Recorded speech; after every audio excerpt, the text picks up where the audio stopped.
Okay, great. David Kirsten here. We are live with our second segment on Quantum Leap, and I have my esteemed co-host here, Cory Knott. And today we're going to talk about some key business development issues. We're going to continue our discussion on accountability, goal setting, 360 vision, a vision, mission, and clarity on your core values, what that's going to do. And I know um, I've decided it's okay to just keep coming back to some of this stuff because it's so critical. And if somebody's just seeing this podcast for the first time, or maybe you've heard this stuff before, it's really about getting such a deep understanding of this stuff. And you can never really know too much about some of this. And as business coaches helping others, we can never really know too much in helping people with this stuff because it's so powerful. And with that, I'll just ask Cory to introduce himself and do a quick check-in. And if you want to say a few words about the importance of this content, feel free as well before we get started on the nitty-gritty. Yeah, Cory Knott here. I am a business coach. I'm partnered with my wife, and we run a company called Take Wing Coaching. We do some private coaching, but our big focus is on growing our online membership community because we believe that more people, especially with limited incomes or limited experience with coaching, can get the benefit of having it at a very accessible price and with lots of different options and values, and also having a community around them of other people are going through much the same journey. And so a big part of what we're talking about today is what we bring through the Lift platform. And I know David does some similar work one-to-one and with his coaching. So I'm sure we'll hear more about that. Great. And yeah, my check-in is really that I'm continuing to write my modules for Rising Star, and so we're going to prepare that release really for June 1st is what I'm looking at. And, I know membership is on the rise and Lift. I'm not pushing the initial phase too hard because I find there's so much more content that we can develop. And as long as I'm busy, I'm okay to wait until the whole enchilada is ready, so to speak. And I look forward to showing you those modules as we move forward. And, a lot of that content is really some of the stuff that we're going to talk about today, which is I call it essentially an MBA for small business owners. You don't need to go to business school to succeed in business.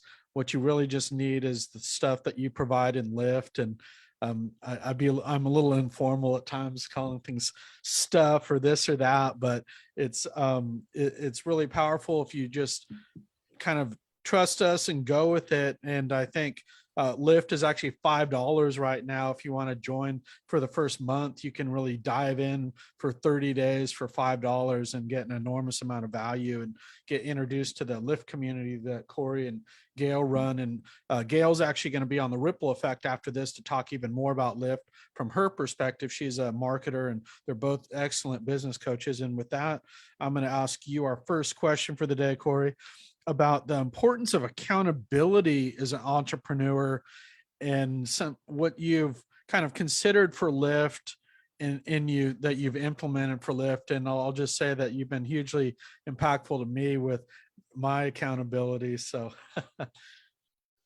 yeah, so accountability has been it's been on my mind more as a term agreements for a long time. And when I first learned coaching, and especially kind of this sort of transformational coaching, how agreements play a role in that. And then last year, Ivan Meisner came on and said, I just had a talk with Jack Canfield, and he talked about how accountability and having a partner had helped him grow his business. It was like key to his success.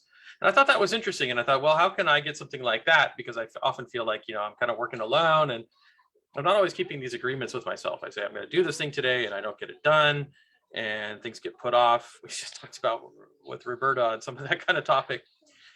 And so I realized, okay, well, how do I go about finding an accountability partner? And clearly that's the kind of thing where you want to find somebody that you can trust and is going to be consistent and so on. And I think in the solopreneur world, that can be somewhat complicated. Everybody has a different kind of idea of what that means and how they're going to engage. Well, we have this online community. Why don't I actually put it on the platform? And instead of being accountability partners, it'll be like more of an accountability community where people are invited in to participate. And they can ask to be invited, of course, but once they're invited in to participate, they're expected to participate by daily, bi-weekly, or weekly, at some combination of those. They would put in what I'm going to do today, and then they would check in later with, this is what I did. And there's no coaching, there's nothing but positive feedback, but it's really just about hearing our own selves and how we hold to our agreements, and also kind of having that feeling of, I've got to tell the community whether or not I did this. And in that sense of not wanting to disappoint others is often a way for us to get things done. It's still fairly small, but it's growing, and we're practicing different ways of making this work. And I believe I've already gotten a lot more done than I expected to, just by having that daily accountability. And I know the other people using it are getting the same. And I know we also have a baby in the background. I apologize for the noise here. No problem at all. That's just music to my ears. Okay, yeah, we'll go to number 2 here. Oh, are you muted? Yeah. So what would you say then is the Bob Proctor method for goal setting, David? Yeah, and Bob Proctor's been a very influential person on my life. He recently just passed away. And really was kind of living the content that a lot of the stuff that we talk about, although he has a little bit different approach, as you'll know, that it's so much on mindset, and it's not really about business nuts and bolts, which you have to have both. But he has this very unique method for goal setting. And I'll just kind of briefly summarize it, but this is the most important piece, I think, in the process, that he actually has you write your goal on your card, and you carry that card around with you everywhere you go. So I've actually been carrying my goal card for the past 3 years in my pocket around. And, you say it every morning, and mine's a business growth goal. I also have a personal goal there with my health, and you don't have to tell it to everybody. I actually think it's more important to just live it and do it. But the most important thing is to actually set in the setting of the goal. And he has a very unique criteria about how to set your goal that he calls a breakdown of A, B, and C goals. And most people set A and B goals, which are things that you've either already done or that you know how to do. A C goal is what's called a reach goal, where you should know how you're going to be able to accomplish it. That's part of the fun of it, he says. And this is where most people, they never go to the C goals, because we're taught, well, if you don't know how to do it, how are you going to ever do that? And, I think, so it's really this process about learning to break down these limitations on setting the goal initially, and then to set the right goal that is really an overarching goal for your business. And that's what's really the foundation of Rising Star. And I think Lyft is to create the goal of what they want for their business. And, that's different for everybody, but Lyft is the vehicle that'll help get them there. And same with Rising Star, which is just kind of a curation of the content and the purpose of Lyft. So that's kind of in a nutshell what it is. And I know you've actually got me really started on goals. I didn't really have any kind of substance to my goal initially until you taught me about something called 360 vision, which is kind of how your goal relates to your life. But could you tell us about this and how you get started with a 360 vision, kind of why it matters? Yeah. So when we did, it started with back when I was with Ascentive, and a vision became a very important tool for, when you're, and I think it's kind of goes to what you're talking about Bob Proctor, and having those goals that, we don't know exactly how we're going to do it, but the vision helps us create an idea of why we're going to do it. And if you don't have that sort of why am I going to do it, it's difficult to be inspired sometimes to take those difficult steps necessary to reach that. And we did a lot of work on vision for that inspiration, because building business relationships takes a lot of investment of time and effort. And I'm just going to say it's sometimes not always happy, right? Relationships come and go. It's like building anything else. So having that vision, I think, ultimately carries us forward. And I realized that just kind of applies to everything we do in our business, but also in our lives. And a lot of uh, coaches will focus on a vision for a business, but we look at it as, especially for owners who are involved in their business, the vision really includes everything that they do and how they feel about things, and the ripple effect, which is the other title of your other podcast, of what they do, right? So it's not just about me and what my business is going to look like in 5 years. It's like all the people who come through our doors, whether it's staff or clients or management or investors and friends and family, is how does this affect them, and how does it affect the people around them, and continues down that ripple effect. And that becomes a very inspiring vision. And it's also, how do we celebrate, and how do we enjoy life around that to be inspiring? So getting started with the 360 vision, well, I would definitely say take our workshop, right? It's a little self-promotion there, because we do offer that. And I think it helps to have other people's input, because sometimes we put blocks on what we believe is possible, much as you were saying about Bob Proctor. So working with a coach can be a big help, but simply journaling, what do I want the future to look like, and write that down, and then just keep expanding on it and keep expanding on it. Because one of the things that I found so important too is, the bigger your written vision, the less the obstacles that are, the less prominent become those obstacles that get in your way. And you can have the biggest obstacles, and if your vision is bigger than that, you're just going to get around them. Yeah, well put. And just a brief testimonial. I love how all those workshops that you have, that somebody can jump in from not having a vision, and they can have a vision at the end of that workshop. And I think the community aspect of Lift is what makes it so valuable. And I've seen in all the most successful trainings is you actually have to start living that right away. And that community helps you do that just by saying it out loud. That's why I feel like all these business help books, they're missing this component of community, because if it just lives in your head and doesn't kind of make it to the outside world to connect with others, it doesn't like take on this life that it does with Lyft. And you actually have to start doing it right away. Oh, you're muted. So what would you say is the importance of developing a vision, and how do you keep this as your North Star? I'm going to get a drink for the baby, so please talk. Yeah, no problem. I'll just say that, let me just spotlight this if I can. Okay. Well, really, the 360 vision helps you develop your actual vision for your business. And this is really your goal accomplished. Whatever your goal is your vision. And this is something kind of your North Star. If anybody's familiar with the Bible, there's a great anecdote about the North Star in there. And it's, I really see that as our vision for our business and our life, that you have to be guided by something every day. So you're on the right path. And to develop that vision, you actually have to think about who you are, what your life is like when that goal is accomplished. Even though that may seem so far, it seem like it's all the way around the world 10 years from now, and even further than that.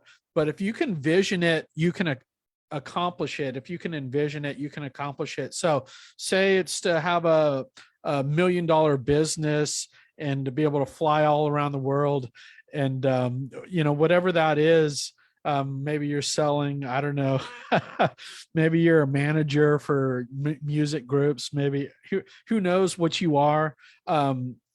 You envision what that is, that you're actually living that life right now. And that's really where vision starts. And I think there's a lot of different visions you can have. I think you have to have a vision for what you're going to do every day to get there. And, so I use this analogy of North Star. That's why you see that in some of my marketing. And it is drawn from the Bible originally. And, I keep everything agnostic, so to speak, or if that's the right word for it. We don't get into religion, but I think there's some very powerful anecdotes in the Bible, and that North Star is one of them. And good to have you back, Cory. I did want to ask about mission statement, which is another thing that is a critical thing to have on your to-do list as a business owner, and to maybe stick that on your website? If you don't mind telling us about that and why it's important. Yeah, we look at mission as being something a little more of a statement of purpose as well. And both David and I work with purpose-driven individuals. We tend to talk to those kind of people, and we look at purpose. So, a mission statement can be as simple as, I remember reading one mission statement. Nike's first mission statement was "Beat Adidas," right? So it can be just like, okay, that's going to be our focus. But for us, it's also a statement of purpose. It's what we do, who we provide it to, and what is inspiring about that. What is it that they get out of that? And it inspires us as well as inspires others to work with us. And the importance of that is to keep people on, to keep your business on track. So a mission statement is typically a mission for the business as opposed to for the individual. And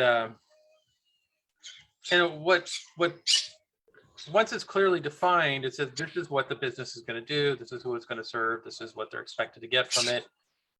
And that way we can stay on that path towards your vision, because it's easy to get this, especially as solopreneurs, to get derailed by new ideas, shiny objects, and so on. And that mission is that path to that. And it's also, an opportunity to review, like, is there something new we want to do? Will it fit within the mission? Do we expand the mission, or do we put that aside or start a new business? So it's always, Gail and I look at it like, for example, Lyft as an online community, as opposed to our coaching. It fit within our mission, but we actually created a separate mission for Lyft as well. And if we decide to do something, like a personal development business, it probably would become a different business rather than trying to shoehorn that into our existing one with its own mission and its own purpose. Or we just set it aside until we grow this one. Because to be mission oriented is to get those goals accomplished. Yeah. And just before we get to that last question, I just have a quick little tidbit here that I saw from you early on, and you kind of helped me dissect why this was. And it's something we see in B&I, that when you stand up and you give that 30-second elevator pitch about your business, if you key in on purpose and mission, that's what attracts your ideal client. If you just say what you do, nobody really cares. It's why you do what you do is what makes people care about you and why you do what you do. Yeah, there's a great quote by Simon Sinek where he says, people don't buy what you do, they buy why you do it. And I often take that also to B&I, which is people don't refer what you do, they refer why you do it. And that's really why we developed a lot of that work.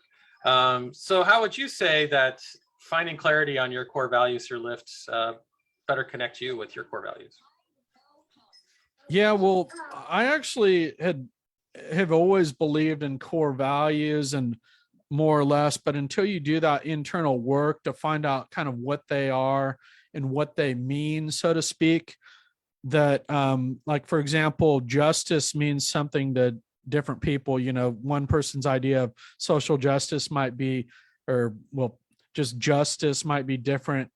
Everybody in the world might have a little bit different view of justice, and that's fine. So it's what it means to you that's important, or collaboration, or intelligence, or what's smart, or what is important. So I think it's important to find out kind of what are the things that drive you, kind of why that is, what it is. And when you do that, you have this powerful platform to really hit your goals. And I kind of use it to, in baseball, maybe you're trying to hit a home run. I was never the best hitter. I was more of a pitcher, but you need to really be planted and have that platform. And that's what core values do. They give you such that foundation to achieve success. And I think you have this great process in Lyft, which I'm looking at right now, about core values, where you list out all the core values. You have a video, you say, why they're important. You list all the core values. So you do this exercise where you pick what you actually help in this 10-minute, or it'll probably take you about 20 minutes, maybe. You can actually find out what your top 5 or even 10 core values are through this process that you have. And then you can define those. And just by doing that exercise, I think is one of the most important things to really springboard your success in business. And with that, I'll kind of let you respond if you have anything. Otherwise, let's go ahead and wrap up, just because I know you got a little one there, and we're going to get ready for your wife, Gail, not to. Yeah, so I think the one thing I'd say on the core values too, what's interesting about it is, I did some study on this thing called Gray's Claire Gray's developed a spiral dynamics, which is similar to Maslow's pyramid, but a little more around beliefs. And I'd say it's more detailed than the pyramid. And what's interesting about it is you can have, a core value or a belief, as it were, but it will be very different depending on where you are in that spiral. And it can vary depending on the context too. What integrity in business may be different than integrity in your own life. So we go through this process because it becomes so important to define the business and help accomplish those goals, as well as get sales and attract clients and so on. And when you really understand that about yourself, then you really understand who your market is and how to truly satisfy and bring in the best clients and have a great business. Okay. So that's why we do it. Yeah, you also, by finding those core values, you look at other people's values too. So you see why you connect with people. And maybe some people have values you don't agree with, or maybe some of them you agree with. So it's a very interesting exercise. Anyway, with that, I want to thank you, Cory, for coming on, and I'll let you get back to your household stuff. We'll see everyone next week for Quantum Leap, and I know we have another couple months here before we do take our long summer break, and we look forward to continue our discussions on these important issues and showcasing Lyft and a number of other key business development topics. And Dave and Cory saying thanks for joining us. David, thank you, everyone. Bye.